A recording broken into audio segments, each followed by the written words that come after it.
Au nom du Père et du Fils et du Saint-Esprit, ainsi soit-il, nous allons recommander notre après-midi à Sainte-Anne, l'après-midi de ce pèlerinage, pour gagner encore beaucoup de grâce.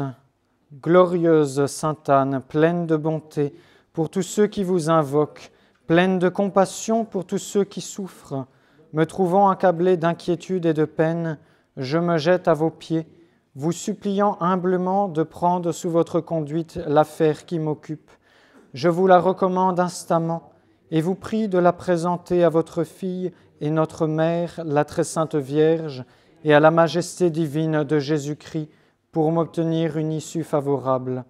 Ne cessez pas d'intercéder, je vous en conjure, que ma demande ne me soit accordée par la divine miséricorde. Obtenez-moi par-dessus tout, glorieuse Sainte, de voir un jour mon Dieu face à face, pour le louer, le bénir et l'aimer avec vous, avec Marie et avec tous les élus, ainsi soit-il. Sainte Anne, ô Marie conçue sans péché, nos saints anges gardiens, au nom du Père et du Fils et du Saint-Esprit, ainsi soit-il. Alors effectivement, tous ceux qui veulent entendre parler de la Sainte Vierge et de la miséricorde du bon Dieu, eh bien qu'ils ouvrent grand leurs oreilles. Voici la personne, à ma droite, Pierre Le Gouvello de Kériolé, qui a reçu une miséricorde incroyable, véritablement incroyable, puisqu'on va voir que de bandit, il est devenu saint. Il est né le 14 juillet 1602 à Auray. Alors, cela n'a rien à voir avec la Révolution, puisque c'est avant la Révolution, d'une famille noble qui avait été au service du Guesclin, une famille riche donc. Son père s'appelait Olivier Le Gouvello de Kériolé et sa mère s'appelait Marie-Anne Guidot. Ils ont eu 4 enfants, donc Pierre, l'aîné, et puis 3 sœurs. Donc Pierre a été baptisé du nom de son parrain, nom prédestiné de Pierre. Alors, si vous pensez que je vais donner d'abord un modèle pour les enfants, c'est raté, parce que l'enfance, c'est plutôt mauvais. Une éducation chrétienne au départ, mais qui laisse très vite percer les germes du mal. Pierre de Kériolé va vite devenir le plus dissolu des écoliers et il va se livrer au vice avec une rare précocité, même au libertinage. C'est un tempérament ardent, plein de passion, qui a le goût du plaisir et beaucoup de volonté propre. Donc c'est vraiment les deux à la fois combinés, à la fois la passion de l'irascible en lui est très fort, quelqu'un de très orgueilleux et de très prompt à s'impatienter, à se mettre en colère, à tenir tête, etc. Et en même temps, quelqu'un qui prend ses aises, qui se vautre dans le plaisir, il n'y a pas d'autre mot. Il est plus ou moins bien éduqué, mais surtout il est mal réfréné par ses parents. Ses parents ont été un peu lâches. Quelles sont les conséquences ? Eh bien, les conséquences, c'est l'orgueil, oubli de Dieu, rébellion envers ses parents, une fierté insupportable. Il est dur envers les domestiques, et donc il est violent, il est brutal à l'égard de ses compagnons, il est cruel pour les autres. Vous voyez, du Guesclin était un chef de bande, il emmenait tous ses compagnons se battre, mais on le respectait, on l'admirait, on l'aimait, alors que lui, il ne se fait pas aimer, il se fait craindre. Et puis le plaisir, je vous ai dit, il est gourmand, il est paresseux. Avec cela, en même temps, il est intelligent, il a une bonne mémoire, donc il ne s'en tire pas trop mal à l'école. En bref, c'est la personne qui a 5 talents, mais qui ne les développe pas du tout. Non seulement il les enfouit, mais il s'enferre dans le mal. Il est doué, mais il s'en sert que pour faire du mal. Donc c'est un petit démon dès l'enfance. Il y a un proverbe qui dit « tête dorée, tête de diable ». Eh bien, ça s'applique en plein à Pierre de Kériolet. Et plus tard, on dira tu seras au garnement de la paroisse, et même de toute la Bretagne, tu seras un Kériolet, c'est-à-dire tu tourneras très mal. Et il y a des personnes âgées qui s'en souviennent, qui ont été traitées de Kériolet, tu seras un Kériolet. Même si les parents ne font pas véritablement leur travail, la famille reste une famille pieuse, chrétienne, et donc Pierre de Kériolet est gêné par la présence de ses parents. Et donc il va devenir menteur, parce que quand on a tous les vices, c'est qu'il y a quand même une autorité qui est là pour rappeler ce qu'il faut faire, eh bien on finit par mentir. Alors on passe à l'adolescence, après l'enfance. Pierre de Kériolet, à un moment, feint le repentir, plus près, d'accord, feint le repentir, et il demande à ses parents d'aller en pension à Rennes. Ce n'est pas tous les enfants qui demandent à aller en pension, il demande à aller au collège à Rennes, il promet d'être sage et de mieux travailler. Donc il quitte la maison paternelle, un petit peu comme l'enfant prodigue, et il va au collège. Le collège, c'est cette époque de la 4e à la seconde, peut-être à la 1re. Chez les jésuites, c'est un demi-pensionnat en quelque sorte. En fait, on trouve pension chez des familles, chez l'habitant, dans des structures communes, mais qui ne font pas directement partie du collège. Donc la discipline ne peut pas être instaurée, ne peut pas être appliquée à fond. Les jésuites ne peuvent pas tout contrôler.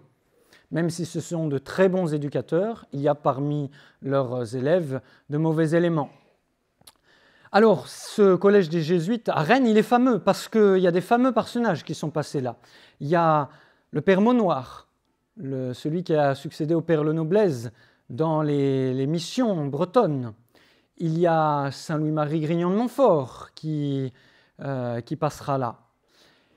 C'est également là que s'est retrouvé le père Isaac Jogues, qui a débarqué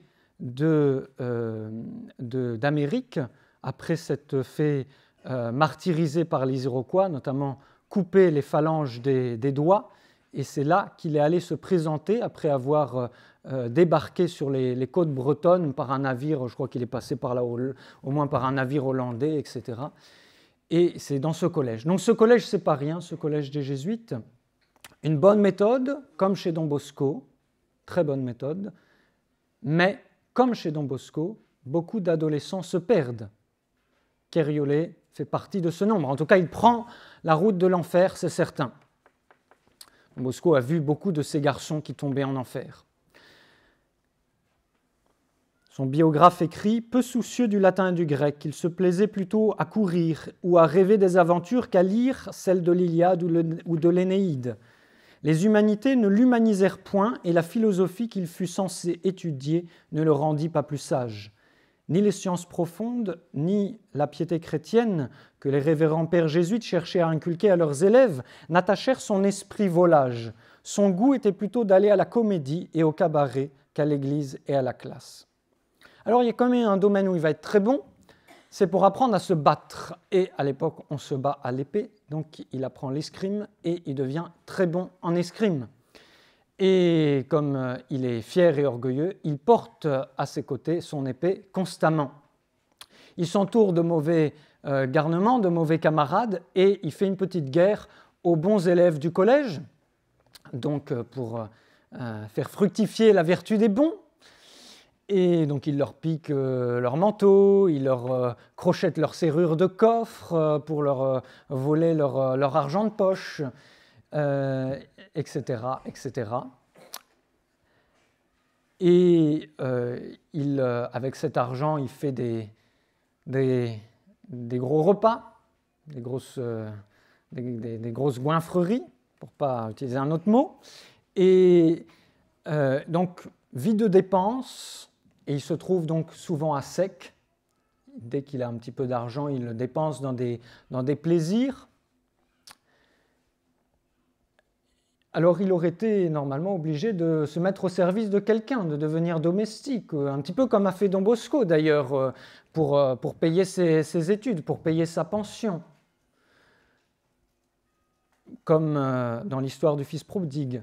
Mais ce n'est pas ce qui se passe. Pourquoi? Parce que malheureusement, ses parents, au lieu de serrer la vis et de lui dire bah, « tu te débrouilles, si tu n'as plus d'argent, tu n'as qu'à travailler et te tenir sage et faire moins de dépenses », ses parents lui envoient constamment de l'argent.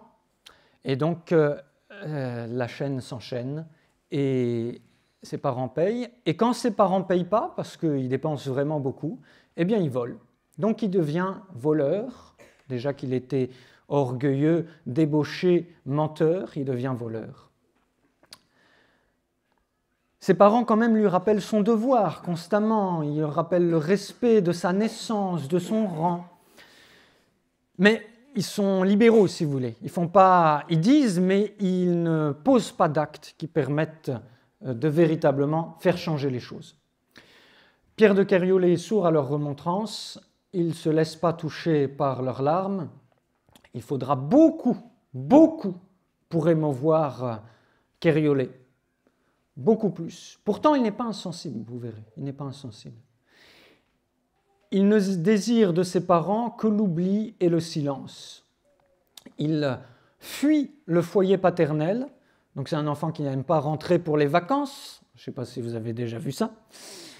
Mais lui, il ne veut pas rentrer de pension parce qu'il est trop bien avec ses mauvais camarades et les plaisirs de la ville. Alors il trouve un prétexte pour continuer ses études à Rennes. Il commence des études de droit. Ça n'a pas changé, hein. Aujourd'hui, quand on ne sait pas quoi faire, on fait des études de droit. Voilà. Mais on le voit bien plus au cabaret, au théâtre, avec des compagnies coupables plutôt qu'à l'étude. Il veut apprendre la loi, il voudrait l'étudier, mais il voudrait plutôt en fait faire la loi aux autres. Ainsi qu'autrefois le grand Augustin, il courait les places de Babylone et se roulait dans sa fange comme dans des eaux de senteur et des parfums de cinnamome. C'est une citation des Confessions de saint Augustin. Il y a beaucoup de points communs entre lui et Kériolé. Donc vie de dissipation, de débauche, et il se donne tellement à corps perdu dans cette vie de débauche qu'il en tombe épuisé. D'accord ? Il y en a qui tombent d'épuisement dans leur travail ou dans leurs études. Lui, c'est dans la débauche. Donc, il veut se reposer. Et alors, il se souvient qu'il a des parents qui habitent Auray et il rentre à Auray. Je ne vous ai pas dit, mais il habite le château de Kerlois, qui n'est pas très loin d'ici. Donc, son corps se repose quelques mois, mais son âme s'agite dans les ténèbres impures et les souvenirs d'orgie. Au feu de la concupiscence s'allume la convoitise de l'or, parce que le vice engendre le besoin d'argent.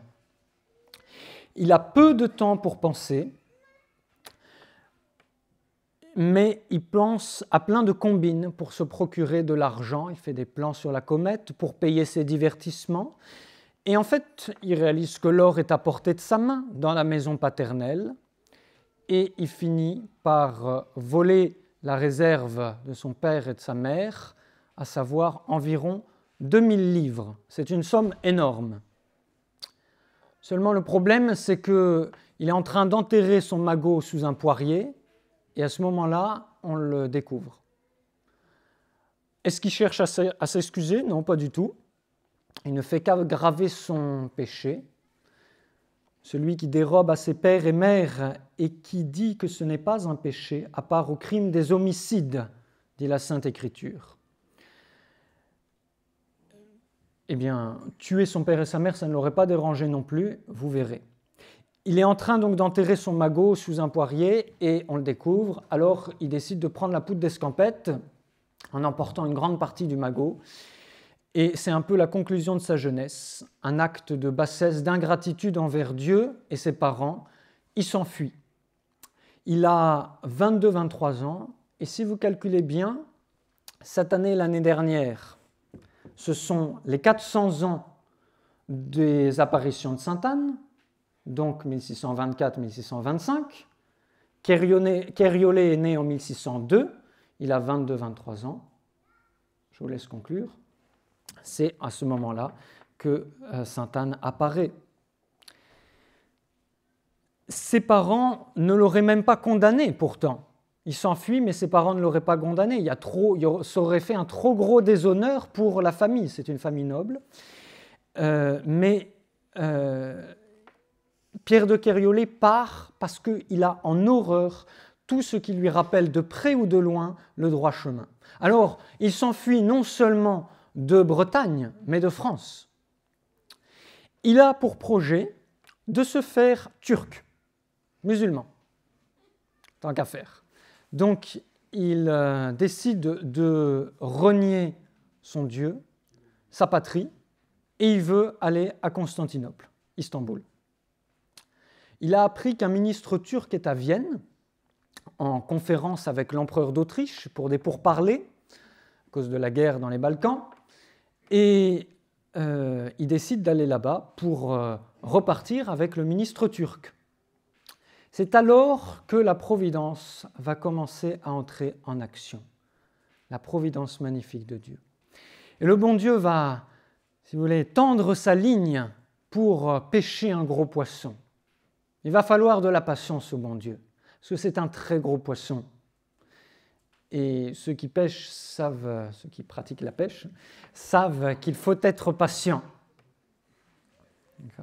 Le bon Dieu est très patient. En se rendant là-bas, en traversant une forêt allemande, avec 2 compagnons, il tombe sur des voleurs. Les voleurs, à l'époque, ce sont des brigands et ils n'hésitent pas à tuer pour se procurer de l'argent. Donc les voleurs font feu et ils tuent les 2 compagnons de Pierre de Kériolé, qui étaient des Slovaques, qui tombent autour de lui, et il s'empresse autour de Pierre de Kériolé, qui est désarçonné de son cheval, qui tombe, qui va être massacré par les bandits, et à ce moment-là,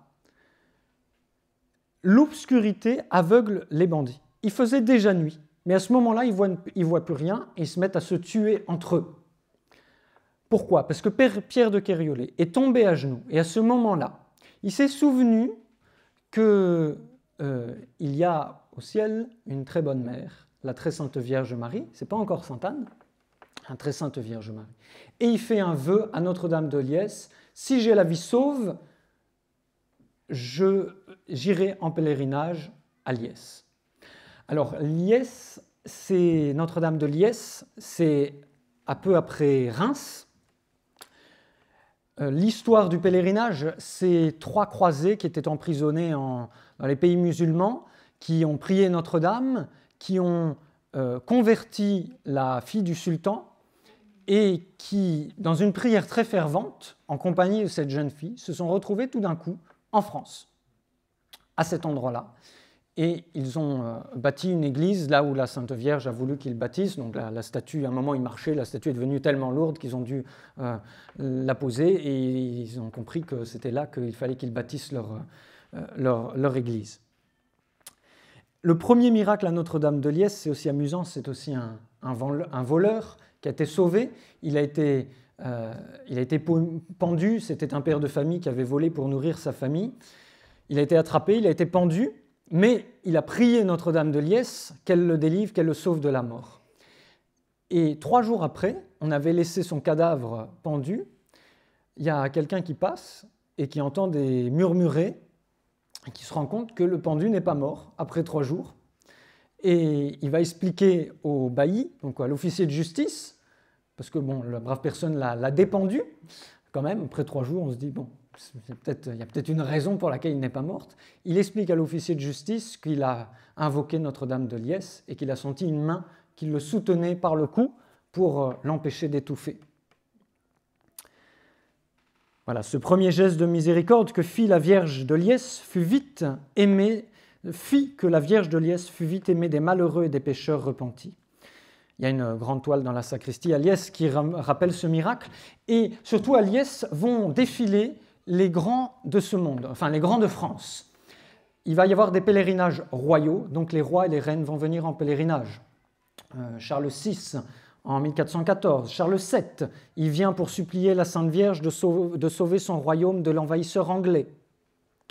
Louis XI est allé 4 fois à Liesse. François Ier, qui était prisonnier de Charles Quint à Pavie, a fait vœu d'aller en pèlerinage à Notre-Dame de Liesse. Si elle lui rendait la liberté, à peine délivré, eh bien, il se rend en pèlerinage là-bas. Henri III est venu à Liesse avec ses 3 fils. Et puis après, il y a eu le passage de Louis XIII et Anne d'Autriche, qui ont donné une grosse somme d'argent et qui ont imploré la Sainte Vierge pour qu'elle leur accorde un héritier.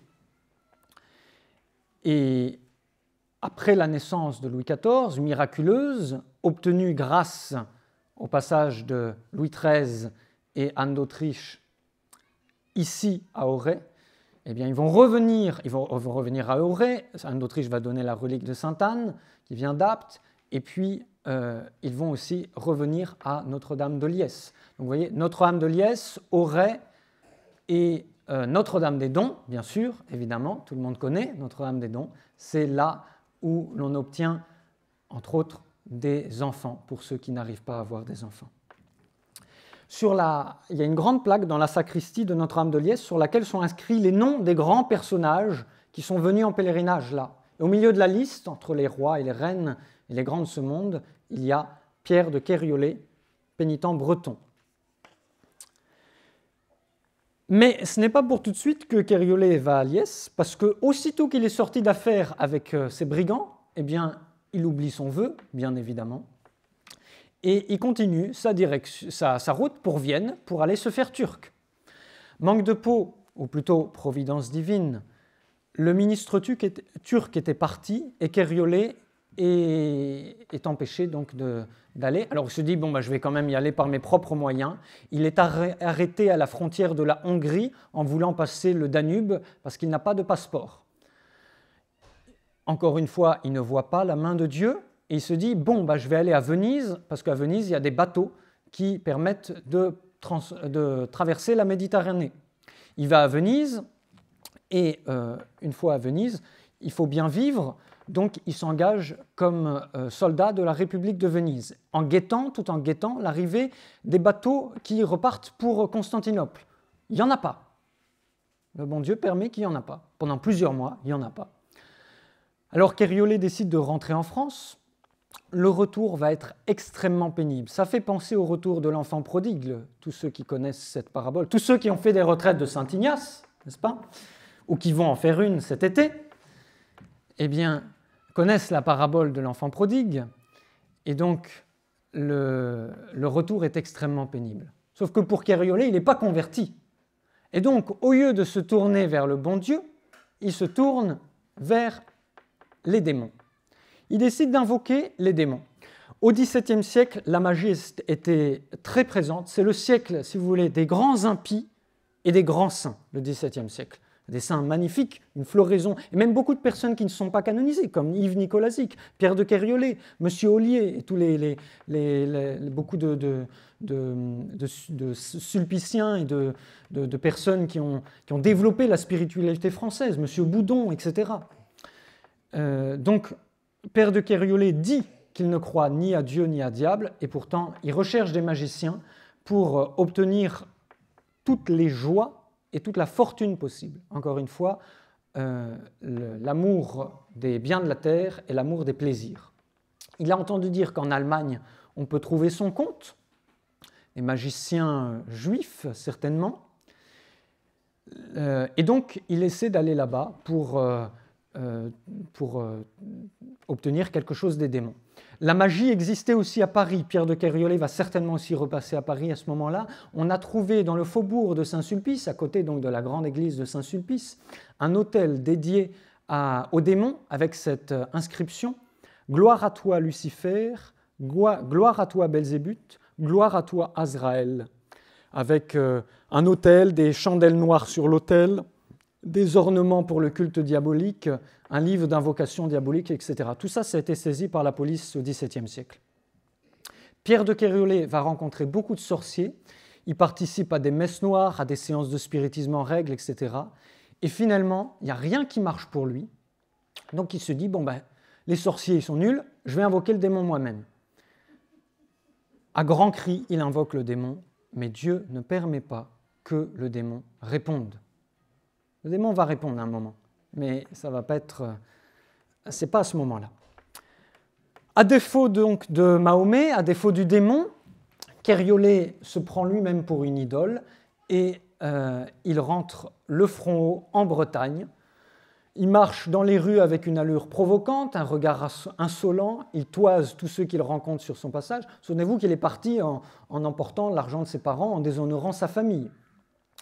Et puis il commence à chercher noise à tout le monde.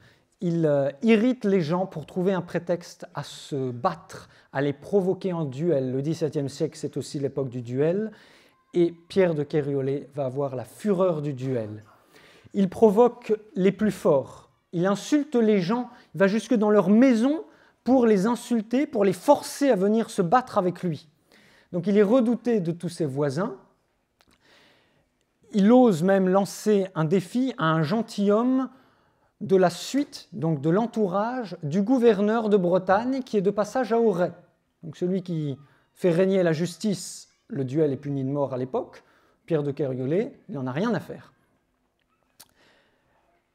Le duel est évité grâce au gouverneur, justement, qui arrive à calmer l'affaire.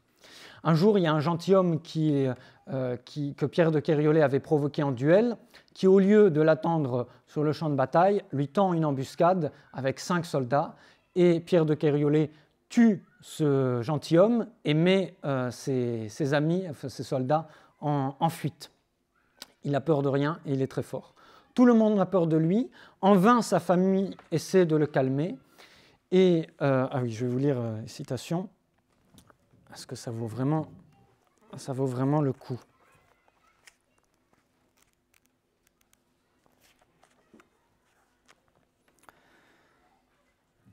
Je faisais des querelles, donc c'est lui-même qui parle. Je faisais des querelles, j'attaquais l'un, j'attaquais l'autre, a-t-il avoué après sa conversion devant une communauté honorable, et je me battis une fois contre 14 hommes, que je fis fuir et ne perdis que le cordon de mon chapeau.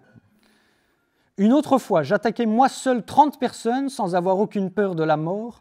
Au contraire, je la cherchais et croyais que c'était une mort trop lâche que de mourir dans un lit.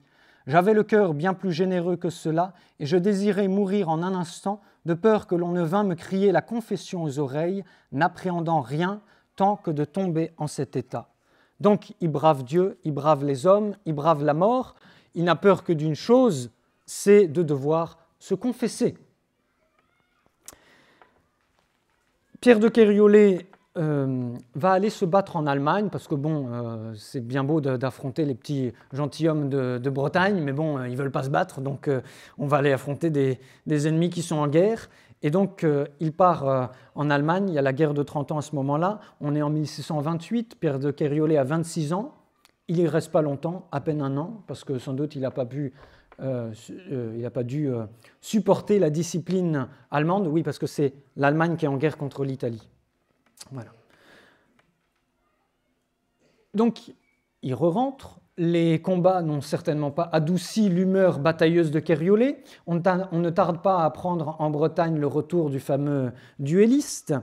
Et sur le retour, Kériolé s'arrête à Paris, prendre un peu de temps de débauche et de vol. Comme il a besoin d'argent et que la police ne fait pas son travail à Paris, rien n'a changé, eh bien, il se met à la tête d'une bande de voyous, de racailles de la cité, on va dire, et il fait des cambriolages. À ce moment, Kériolé apprend avec une grande joie la mort de son père. Et oui, qu'il attendait depuis longtemps pour pouvoir hériter de sa fortune. Alors il a hâte d'aller récupérer l'héritage, mais il se dit « Attention, soyons malins, j'ai 3 sœurs. J'ai des beaux-frères, elles sont mariés. Comment est-ce que je vais faire pour m'en mettre le plus possible dans la poche ?» Il se dit, j'ai un stratagème, je deviens protestant. Il abjure la foi catholique, tant qu'à faire, bon, tous n'y croient rien, donc ils s'en fichent.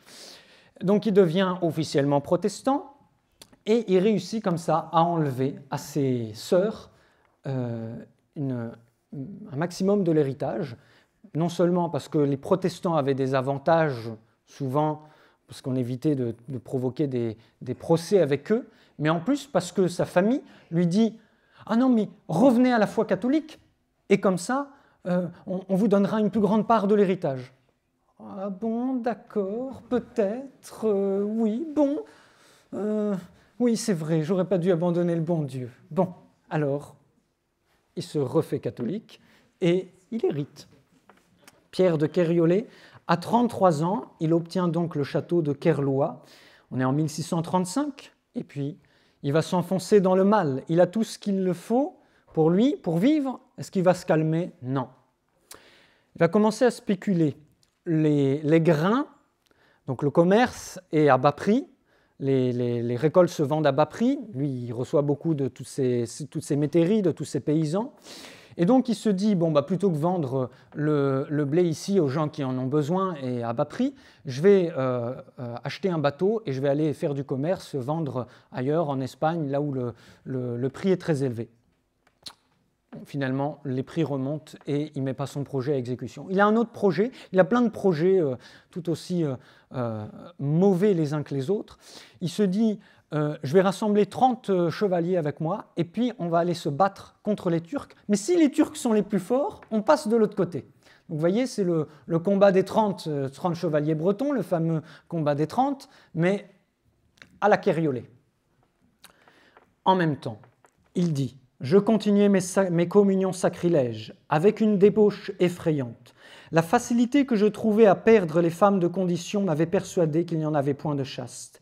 L'excès du vin, quoique je ne m'enivrasse pas, me jetait dans ce vice et dans une humeur si fâcheuse que j'eus beaucoup de querelles et tuai plusieurs personnes en duel.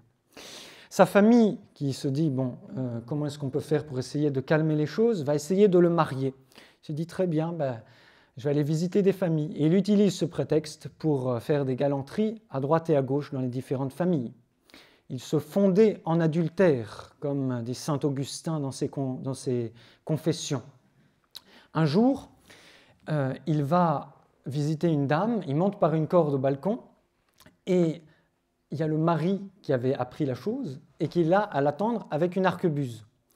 Et au moment où Kériolé passe sa tête à la balustrade, il lui décharge son arquebuse en pleine tête. Kériolé tombe du balcon en lâchant la corde, il se relève, il n'a rien, il rentre, bon, il part un peu vite, mais il rigole bien de cette aventure. Et il continue à braver la mort. Kériolé, qui est un impie, un bandit, va obtenir une charge de justice, une charge au Parlement de Bretagne, tenez-vous bien. Donc il va être juge pour pouvoir apaiser les querelles. Alors il y a un examen, donc il faut plancher un petit peu. Il révise un petit peu son droit et comme c'est un peu difficile, il essaie de soudoyer un officier de justice. Il passe l'examen de justesse et il arrive à avoir la charge. Il faut acheter la charge en plus, donc le voilà magistrat. Lui, le semeur de zizanie, comme dit l'Évangile. Et au lieu d'apaiser les querelles, eh bien, il fait exprès d'envenimer les querelles entre les gens pour qu'il y ait des plaintes, des injures et des duels. Voilà. Sous la pourpre et l'hermine, eh bien, son audace s'accroît encore. Ma présomption vint à un tel excès que j'estimais tous les hommes des lâches et des poltrons qui me craignaient. J'avais une soif considérable de sang humain. Donc c'est vraiment diabolique, si vous voulez, dans la vie de Pierre de Kériolé. J'avais une soif considérable de sang humain et je fis mon possible pour acheter la charge de grand prévôt, donc de juge suprême de Bretagne, pour avoir le contentement de tuer de ma main les voleurs et les déserteurs, mais je ne pus l'avoir. Heureusement, le bon Dieu n'a pas permis. Alors attention, Kériolé ne commet aucune injustice dans ses jugements, surtout pour les plus pauvres. Il arrive, même s'il essaie d'envenimer les querelles, il arrive à garder la justice. Ça, il faut lui rendre. Voilà. Le bon Dieu commence à se lasser, et donc la miséricorde de Dieu va partir à la poursuite du pécheur. Pour être abandonné de ses créatures, dit saint Augustin, Dieu ne les abandonne pas. Kériolé, lui, résiste toujours à la grâce. Un jour, il y a un orage terrible, vraiment terrible. Il rentre à son château de Kerloa, il a cheval. Son cheval est effrayé, il arrive à peine à le maîtriser. Il entre dans le château, il y a tous les serviteurs qui sont sous une grange en train de faire force de signe de croix, comme on dit, donc en train d'invoquer le ciel pour que l'orage se calme, il y a la foudre qui n'arrête pas de tomber. Et lui, il se moque de ses serviteurs, des bigots, et il se couche. Et puis, il y a un coup de tonnerre plus fort qui le réveille, qui l'empêche de dormir. Alors, il appelle ses serviteurs, il leur demande de charger ses armes, il ouvre la fenêtre et il vise le ciel et il tire contre le ciel. Voilà. Vengeance contre Dieu, haine de Dieu. Mais le bon Dieu, lui, ne veut pas la mort du pécheur, mais qu'il se convertisse et qu'il vive, comme on dit dans les antiennes de Carême. Le matin, l'orage revient et vient de nouveau troubler Kériolé dans son sommeil. La foudre tombe dans la maison, elle enflamme le lit de Kériolé, un montant de son lit, elle troule le plancher de sa chambre. Tous les serviteurs accourent, maître, maître, attention, qu'est-ce qui se passe? Et lui, il se moque, il se retourne dans son lit, il dit, espèce de lâche, allez voir ailleurs. Il se moque de la justice de Dieu, parce que être épargné comme plusieurs fois, eh bien, c'est quand même une preuve de la miséricorde du bon Dieu. Si vous voulez, c'est un Breton qui est pire qu'un Gaulois, qui n'a pas peur que le ciel lui tombe sur la tête. Et une autre fois, d'ailleurs, la foudre tombe sur son cheval, le tue. Là, il est un petit peu secoué, il a un petit peu peur, et il dit après, j'ai une grande honte d'avoir eu peur. Je ne devais pas avoir peur. Vous voyez l'orgueil. Une autre fois, des ennemis lui tirent dessus à bout portant, sans le toucher. Et donc Pierre de Kériolé va finir par se prendre pour invulnérable. Il méprise totalement la mort, il n'a même plus la crainte de Dieu. La crainte de Dieu est le commencement de la sagesse, Kériolé n'a même plus la crainte de Dieu. Il va tomber dans l'impiété, il blasphème le nom de Dieu. Alors, il a un trait de caractère qui est étrange, c'est qu'il fait l'aumône. Il fait l'aumône, mais en grand seigneur. Il donne aux pauvres, en grand seigneur. Voilà. Il donne aux pauvres, mais surtout pas pour l'amour de Dieu. Même pas pour l'amour de la Sainte Vierge. Un jour, il y a un pauvre qui lui dit « Je vais prier un Je vous salue Marie pour vous ». Pierre de Kériolé dit « Non, surtout pas ». Ça le met en colère dès qu'on lui parle de Dieu. Il se moque des pèlerins d'Auray, parce qu'en ce moment, il y a le pèlerinage à Auray qui commence. Alors, il se moque de tous ces bigots qui vont honorer Sainte-Anne. Il va dans les églises pour se moquer. Il va se mettre au premier rang dans les églises et puis il imite les gestes du prêtre et il se moque et il charme les dames. Il fait des communions sacrilèges et pour compte de l'impiété, il essaie de corrompre une religieuse en vain. Alors le bon Dieu va lui envoyer une vision de l'enfer, non pas pendant quelques minutes, mais pendant 5 ou 6 heures. Il va se retrouver comme plongé en enfer, comme Sainte Thérèse d'Avila a une vision de l'enfer. Ça va lui faire une très forte impression, cette vision de l'enfer. Pendant 6 heures, il va subir les tourments de l'enfer, ou au moins une petite partie des tourments de l'enfer. Quelques jours d'épouvante, de solitude, le font réfléchir, et puis il décide d'aller se confesser. Pierre de Kériolé va se confesser. Il change du tout au tout. Ses habits, ses fréquentations, son attitude, donc plus de beaux habits, des habits très simples. Ses fréquentations, il renvoie tous ses copains de bringue. Son attitude, il devient très, très humble. Il passe son temps dans les églises, au couvent. Il fait des communions. Toute la ville d'Auray assiste à ce spectacle de conversion. On a du mal à y croire. Pierre de Kériolé entre à la Chartreuse d'Auray. Vous savez combien de temps il va rester à la Chartreuse d'Auray? 5 jours. 5 jours, il en sort, suite à des tentations d'impureté.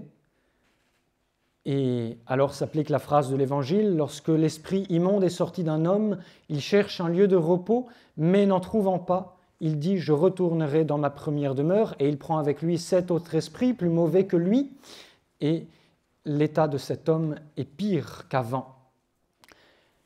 Et donc la rechute est terrible pour Kériolé. Il se moque de sa conversion avec ses amis. Haha, je suis allé me confesser, c'était rigolo. Haha, je suis entré chez les moines, on a fait des prières, c'était rigolo.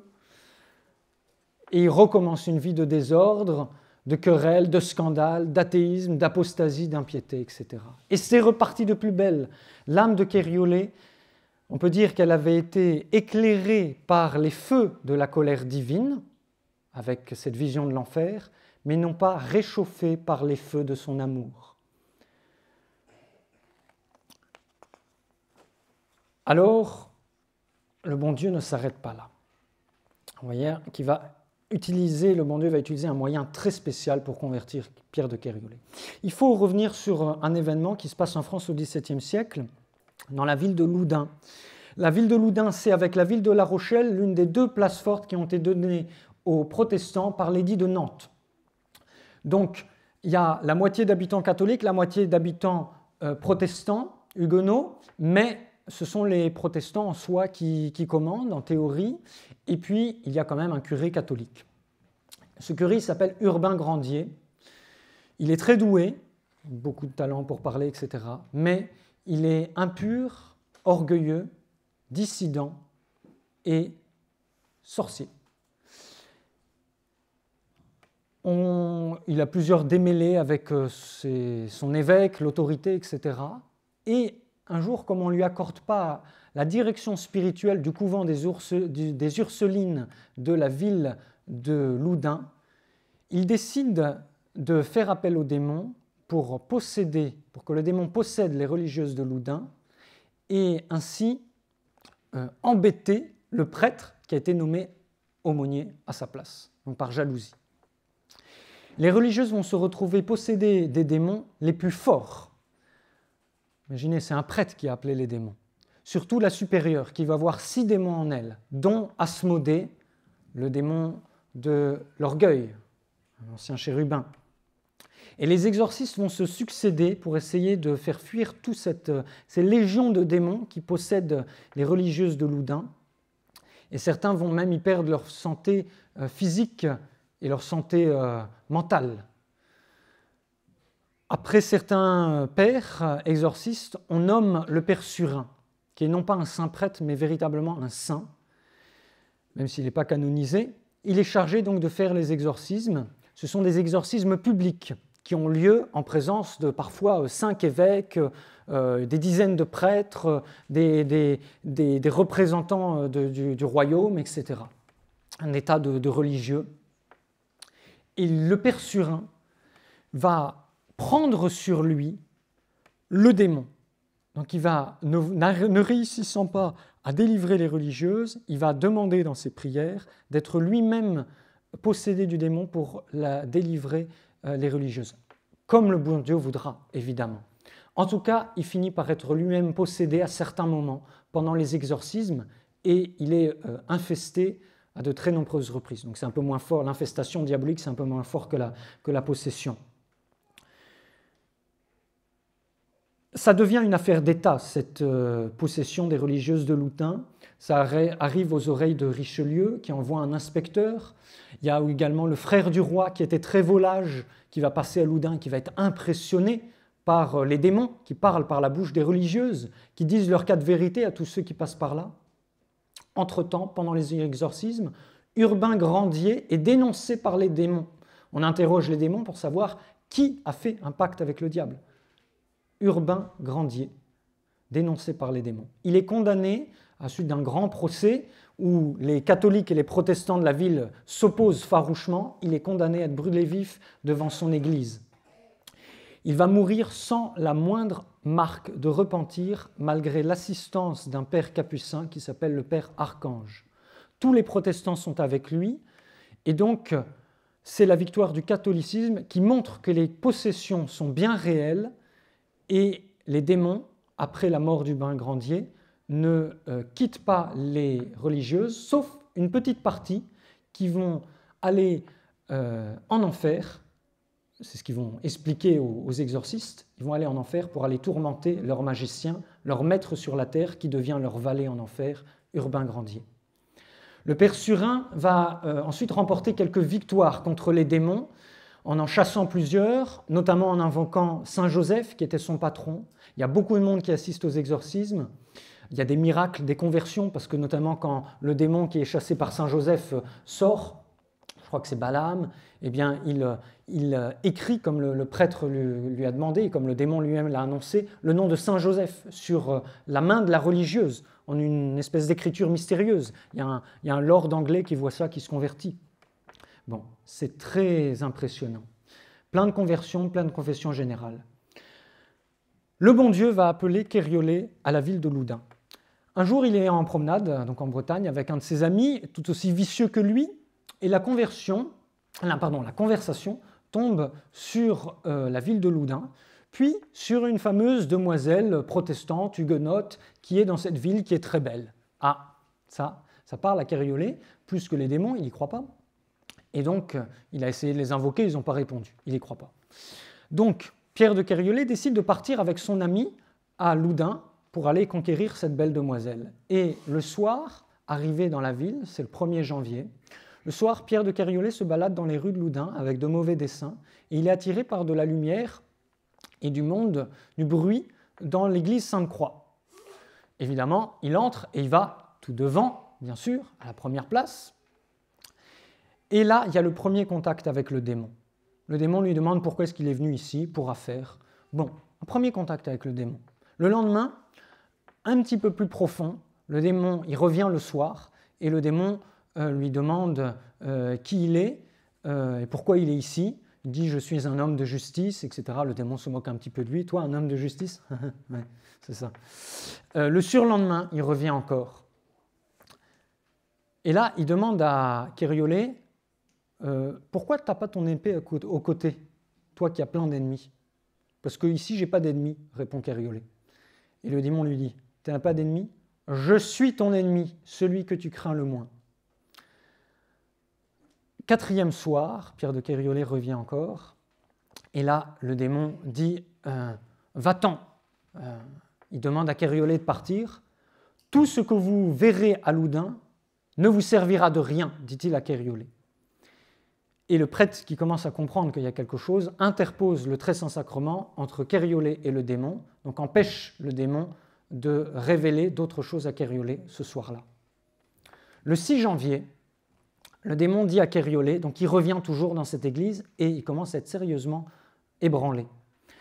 Le 6 janvier, le démon dit à Kériolé, « Tu n'as pas d'ennemi?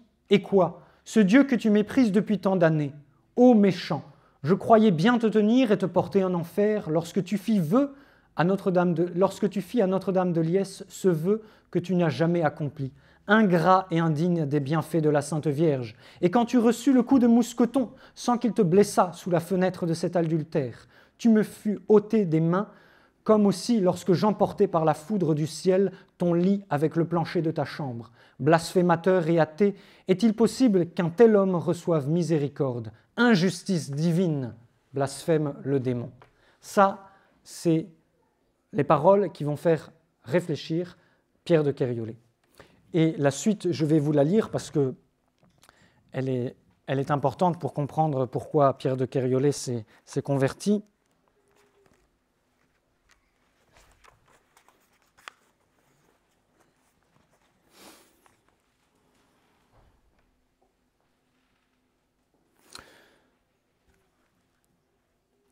Le père Archange exorcisait une possédée et ils ont conjuré le démon de sortir, mais le mauvais esprit lui opposait une résistance désespérée. « Ce sont ni les sorciers ni les magiciens, dit-il, qui me font rester là. »« Qui fais-tu donc » repartit le prêtre. « Que sais-tu » répondit le démon en se tournant vers le nouveau venu,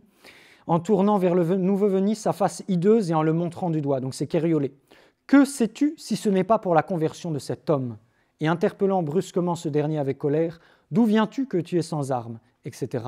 Là, il lui dit ce que je viens de vous lire, que la Sainte Vierge le protège, qu'il n'a pas pu l'emporter en enfer. « Sans la Vierge Marie et le chérubin, ton ange gardien, je t'aurais emporté, dit le démon. Peux-tu me dire aussi, demanda Pierre, pourquoi je suis sorti des Chartreux? Et là, le démon lui dit, c'est parce que Dieu ne pouvait pas souffrir un homme si impur dans une maison si sainte.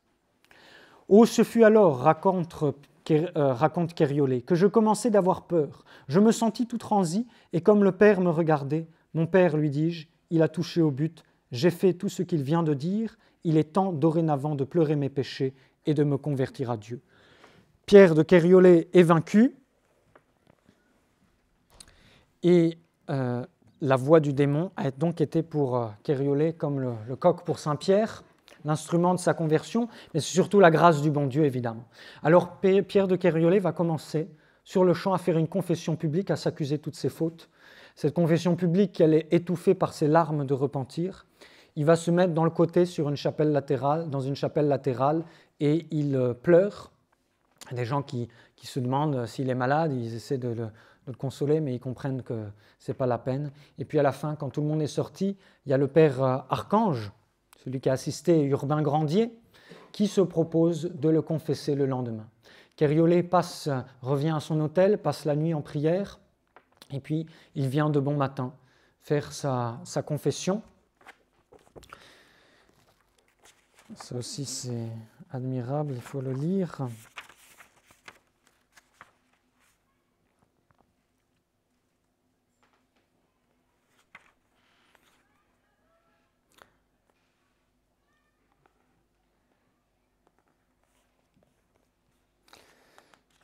Oui, non, je passe sur ça.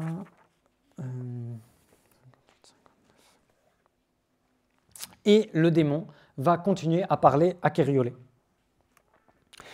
Donc le lendemain, il revient à l'église Sainte-Croix. « Tiens, voilà ton monsieur d'hier, dit le démon au père Archange en faisant une grimace horrible. Voilà l'image du péché mortel, répliqua aussitôt ce dernier en montrant la possédée au peuple.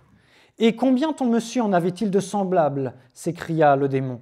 Cependant, il est en un tel état que, s'il continue, il sera aussi haut dans le ciel comme il eût été bas dans l'enfer avec nous. Qui donc, après Dieu, travaille si puissamment à son salut ? Demanda le père Archange. La Vierge a mis les bras jusqu'au coude pour le retirer de ses ordures, répondit le diable. Un démon d'impureté lui a été envoyé de surcroît par Lucifer pour le tenter. Quoi ? Reprit l'exorciste. N'avait-il pas son démon dès le moment de sa naissance ? Oui, reprend le démon. Mais quand nous voyons quelques grands pécheurs, Lucifer envoie au démon tentateur un autre démon pour l'aider. Et alors celui-ci poussa un cri formidable. « N'est-ce pas une chose étrange, s'exclama-t-il, que Dieu se serve de deux démons résidant en un même corps pour des effets si contraires, comme de moi ici pour sauver cet homme, ayant permis qu'Allier, donc c'était le nom du démon d'impureté, le porta à sa damnation. C'est peut-être le coup final dont Dieu se servira pour le sauver. » Le père Archange lui demanda encore, donc au démon, qui l'avait amené cette fois à l'exorcisme. Il répondit que c'était Marie, la grande amie de cet honnête homme-là, et, regardant Kériolet, « Ton boisseau était comble, mais tu as eu un peu de dévotion pour elle. » On verra ce que c'est. La dévotion qu'a gardée Kériolet pour Notre-Dame. Alors aussitôt après sa conversion, Kériolet part accomplir son vœu à Notre-Dame de Liesse en donnant tout son argent aux pauvres, en échangeant ses habits avec le premier pauvre venu. Il mendie son pain. Il est à fond dans le bien comme dans le mal. Les menaces du démon s'accomplissent. Le démon lui a dit « Tu vas partir en pèlerinage, mais tu vas souffrir, tu vas voir. On va t'en faire baver. » Et Kériolet en bave. À Paris, il doit dormir, il ne trouve personne pour le loger, il doit dormir dans un cimetière pendant plusieurs nuits, il se fait battre par les mendiants. Une fois qu'il a accompli son vœu à Notre-Dame de Liesse, il part direction le sud de la France, donc des Hauts-de-France, il part dans le Midi, direction la Sainte-Baume, là où Sainte Marie-Madeleine a fait pénitence. Et puis, il rentre chez lui. Quand il arrive vers la ville d'Auray, il est en haillons et il se dit « mais est-ce qu'il ne faudrait pas que je remette des habits un peu plus corrects ? Pas des gros beaux habits, mais juste des habits un peu plus corrects. » Non, il écrase son amour-propre et il entre comme cela dans sa ville natale. Les gens ne croient pas à sa conversion. Ils se demandent quelle fantaisie de Kériolet a-t-il encore inventé. Kériolet, à ce moment-là, a 34 ans. Et il va se retirer à son château de Kerlois. Donc il va mener une vie pénitente et il va grandir dans des vertus extraordinaires. Aussitôt arrivé, il renvoie ses serviteurs, il mène une vie austère, il a fait vœu de jeûner pendant 3 ans au pain et à l'eau, sauf s'il était en société pour ne pas choquer les gens. Sa maison devient un hôpital, il accueille les pauvres, les malades il les accueille aussi longtemps que c'est nécessaire, les pauvres il les accueille mais pas plus de 3 jours, parce qu'il ne veut pas favoriser l'oisiveté. Il fait de très grandes mortifications, il met des clous dans ses chaussures, il couche sur la paille, il décide d'aller dormir dans l'écurie, parce que c'est là qu'il sera le plus semblable à notre Seigneur qui est né sur la paille. Il fait vœu de se tenir à genoux pendant 8 heures par jour, pendant 7 ans. Et donc il va faire des prières très très longues. Il restera même parfois 10 heures en prière sur le sol humide des chapelles. C'est un pèlerin infatigable, il va entreprendre des tas de pèlerinages. Son premier pèlerinage, une fois qu'il est revenu à Auray, c'est pour Notre-Dame de Bonne-Nouvelle, à Rennes. Là, pareil, il est dépouillé et battu par les gueux. Il en profite pour convertir une ancienne compagne adultère. Il fait ensuite amende honorable à Sainte-Anne. Il va à la messe célébrée par les Pères Carmes, donc dans la chapelle d'Auray. Un jour, il était encore dans son lit et il entend la cloche qui sonne la messe. Alors aussitôt il se lève, il se dit « Mais quoi, je suis encore dans mon lit ?» Et il se dit « À partir de dorénavant, je serai toujours le premier à la chapelle. » Et il attend le matin, il attend à la porte de la chapelle de l'église pour qu'elle s'ouvre. Il est toujours le premier. Il fait des dons très importants à Sainte-Anne pour les débuts du pèlerinage, la construction de l'église, et il fait aussi une fondation pour ses parents, pour l'âme de ses parents, donc une messe qui est célébrée continuellement. Après son ordination, on va y venir, il va faire plein de pèlerinages au Mont Serrat, donc là où saint Ignace a déposé son épée pour s'engager dans une vie chrétienne après sa conversion. C'est là, il va rapporter de là l'habitude de dire son chapelet tous les jours. Ensuite, il va aller, je crois qu'il va aller à Rome, oui, à Rome, à Lorette, à Turin, à Milan. Il va aller en pèlerinage à Saint-Martin de Tours, il va aller à Saint-Jacques-de-Compostelle, il va aller au Mont-Saint-Michel. Il va faire des tas de pèlerinages en mendiant son pain, en étant extrêmement mortifié. Pierre de Kériolé se demande ce qu'il doit faire de sa vie. Ces pèlerinages-là, ils sont répartis au cours de sa vie. Mais qu'est-ce qu'il doit faire? Et très rapidement, eh bien, ses conseillers spirituels vont lui dire qu'il est appelé à la prêtrise. Et donc, il va devenir prêtre très rapidement. Les études, 1 an d'études, c'est très rapide, les séminaires ne sont pas organisés aussi bien. Le Concile de Trente n'est pas assez appliqué. En tout cas, il devient diacre le 7 mars 1637 et diacre à la fin du mois, le 28 mars. Au moment où il est ordonné, où il y a l'onction des mains, donc l'évêque va mettre l'huile sur toutes les mains, d'abord en forme de croix et puis sur les mains. Pierre de Kériolé n'ose pas mettre ses mains qui ont commis tant de crimes, tant de meurtres, tant d'impuretés. Et donc il retire ses mains. Et c'est son assistant qui est obligé de le forcer, en quelque sorte, à recevoir cette grâce immense du sacerdoce sur des mains qui sont sanctifiées à présent par la grâce du bon Dieu.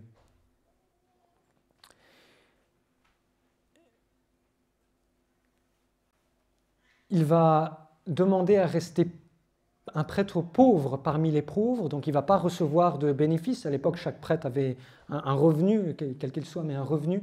Lui, il ne reçoit rien. Bon, il a beaucoup de biens personnels, mais il donne tout aux pauvres. Il vit donc chez lui et il organise la vie spirituelle pour les pauvres à Kerlois, donc dans son château. Et il célèbre la messe, non pas à la chapelle du château, là il fait les prières pour les pauvres, mais il célèbre la messe dans une chapelle qui est très proche du château, qui s'appelle la chapelle de la Miséricorde. C'est là qu'il va toujours célébrer la messe. On sait pourquoi, la Miséricorde. Voilà. Et cette chapelle, dit le biographe, lui a plus servi de logement et de toit que sa propre maison. Pierre de Kériolé va retourner à Loudun en pèlerinage. Et là, il est reconnu du démon, qui va de nouveau l'instruire.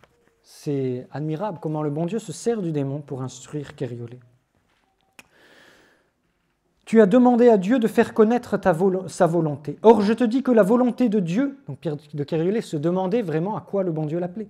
Or, je te dis, dit le démon, que la volonté de Dieu n'est pas que tu embrasses la pauvreté du cloître, parce qu'elle est trop honorable pour toi, mais que tu vives en pauvre prêtre parmi le monde.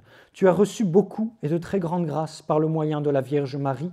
Elle a mis le bras jusqu'au coude pour te retirer de l'enfer, et je te dis que tu seras aussi grand saint dans le ciel que tu as été grand pécheur sur la terre, si tu continues de vivre comme tu commences. Mais assure-toi bien que nous te donnerons de l'exercice pendant ta vie, et nous ne manquerons pas de te tenter et de tourmenter.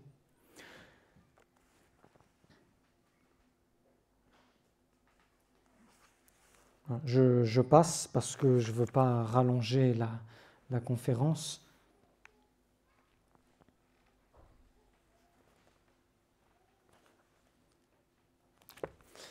Le démon notamment se moque de tous ceux qui sont habillés avec des beaux habits.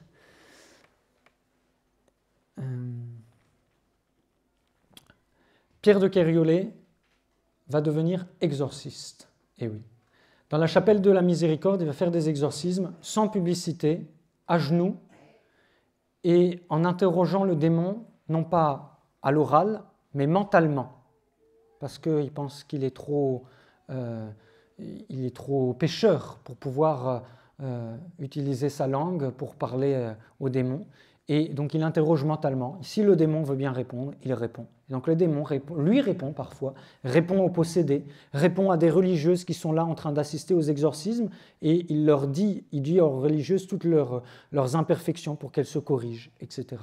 Le bon Dieu se sert du démon par l'intermédiaire de Pierre de Kériolé. Il délivre souvent des femmes, parce que le démon embête moins les hommes à cette époque, parce que les hommes se livrent au péché ouvertement. Et la possession de l'âme, eh bien, c'est pour embêter, nuire aux chrétiens, aux femmes qui sont souvent égarées par le démon, même si elles veulent bien faire. Et la possession de l'âme, bien sûr, est plus grave que celle du corps, dit souvent Pierre de Kériolé. Et donc, son plus grand bonheur, c'est aussi de confesser les pécheurs. Le démon se venge. Il tente très fort Pierre de Kériolé. La Sainte Vierge, puis Sainte Anne le délivre de terribles tentations. Un jour, le démon prend l'apparence d'un mort, enfin d'un mourant plus exactement, puant, mais vraiment puant. Et donc, Pierre de Kériolé, comme toujours, n'écoutant que sa charité, le prend dans ses bras et il va le ramener à son château de Kerlois. C'est le démon, sous figure d'un mourant. Il le ramène, il l'installe dans son lit, et à la fin, le démon n'en peut plus de tant de charité, et il s'enfuit par la fenêtre en cassant au passage la moitié du portail et la moitié de la fenêtre, je crois. Voilà. Il y a beaucoup d'emprise du démon sur les gens, et Kériolé les délivre petit à petit. Et il dit que les sorciers et les magiciens sont la cause de la présence du démon, et que si ce n'est une protection de Dieu, ils feraient leur culte en public. Pierre de Kériolé va faire encore d'autres pèlerinages. Au Mont-Saint-Michel, je vous ai dit, là il est servi par les anges. J'abrège parce que je pense que c'est l'heure, oui, largement. Et il refuse toujours, lors de ses pèlerinages, de voir les grands de ce monde. Il y a la reine Anne d'Autriche qui va demander à le voir. Lui, par humilité, va refuser. Ou bien alors, s'il est contraint d'être avec les grands de ce monde, comme avec le frère du roi, eh bien, il traite avec eux dans la plus grande simplicité. Il meurt en état de sainteté à 58 ans, dans un ravissement où il voit certainement Sainte Anne et la Sainte Vierge qui viennent le chercher, mais après une très dure agonie où les démons ont livré ses derniers combats. Et sur sa tombe est écrit, il est enterré à Auray, donc à droite de la basilique en entrant. Si J. Pierre de Kériolé, conquête de Marie, il en fut le fidèle et zélé défenseur. Et donc il est au ciel maintenant, sans anticiper la voix de l'Église bien sûr, mais il est au ciel pour chanter la miséricorde du bon Dieu et répandre des grâces de miséricorde sur la terre, nous en sommes certains. Mais voyez combien c'est extraordinaire, combien le bon Dieu a permis qu'un prêtre au XVIIe siècle serve le démon, Urbain Grandier, et meurt sans repentir, pour que le démon ensuite contribue à faire qu'un autre prêtre, qu'un autre devienne prêtre, se convertisse, devienne un très grand saint et chasse ensuite le démon par des exorcismes. Alors, tout cela, c'est bien sûr grâce à la Sainte Vierge, et je ne vous ai pas livré le secret de Kériolé, mais vous le connaissez sans doute. Eh bien, Kériolé disait un « Je vous salue Marie » par jour, quoi qu'il arrive, depuis sa plus tendre enfance. Il n'avait pas oublié cette pratique. Et c'est ainsi que la Sainte Vierge a veillé sur lui.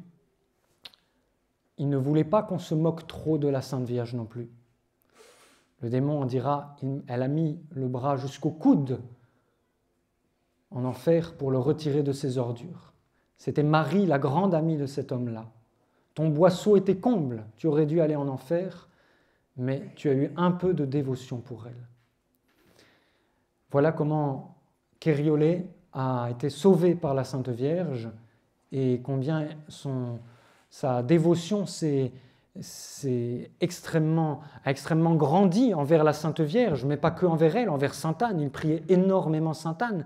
Lui qui s'était moqué du pèlerinage à Sainte Anne, il priait également dans la chapelle Sainte-Brigitte, dans laquelle nous avons célébré la messe. C'est là, par dévotion envers Sainte-Brigitte, qu'il a commencé à avoir une très grande dévotion à la Passion du Christ, puisque Sainte Brigitte a beaucoup écrit sur la Passion du Christ, elle a eu des révélations, et donc c'est là qu'il a tiré sa force pour imiter le Christ souffrant et passer des heures et des heures les bras en croix à prier. Vraiment, la vie de Kériolé est un hymne à la miséricorde du bon Dieu et à la puissance de la Sainte Vierge et de sa très sainte mère Sainte Anne. Alors nous allons, pour terminer, à moins qu'il y ait des questions peut-être, et ensuite nous réciterons une prière qui est à Sainte Anne, mais qui est assez adaptée pour terminer cette conférence. Est-ce qu'il y a des questions ?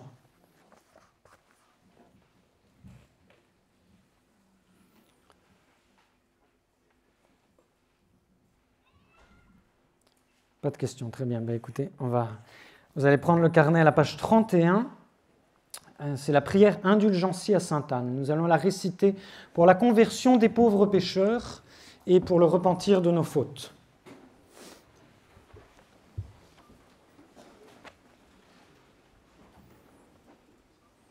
Au nom du Père et du Fils et du Saint-Esprit, ainsi soit-il. Ô bienheureuse Sainte Anne, me voici prosternée devant vous, le cœur plein de la plus sincère et de la plus filiale vénération. Vous êtes cette créature privilégiée et particulièrement chérie qui, par vos vertus extraordinaires et votre sainteté, avez mérité de Dieu l'insigne faveur de donner le jour à la trésorière de toutes les grâces, à la femme bénie entre toutes les femmes, à la mère du Verbe incarné, la très sainte Vierge Marie. En considération de si sublimes privilèges, daignez, je vous prie, ô très douce sainte, me recevoir au nombre de vos véritables serviteurs, auxquels j'appartiens et veux appartenir tous les jours de ma vie. Entourez-moi de votre efficace protection et obtenez-moi de Dieu l'imitation des vertus dont vous avez été si libéralement ornés. Obtenez-moi la grâce de connaître mes péchés et d'en concevoir une sincère douleur, d'aimer ardemment Jésus et Marie et de remplir avec fidélité et persévérance mes devoirs d'État. Délivrez-moi de tous les dangers dans la vie et assistez-moi à l'heure de ma mort, afin que je sois sauvé et qu'arrivé au ciel, je puisse avec vous, ô très heureuse Mère, louer et bénir le Verbe divin qui s'est fait homme dans le sein de votre Fille très pure, la Vierge Marie, ainsi soit-il. Nous dirons après les Pater Ave Gloria, ô Marie conçue sans péché, Sainte Anne, au nom du Père et du Fils et du Saint-Esprit, ainsi soit-il.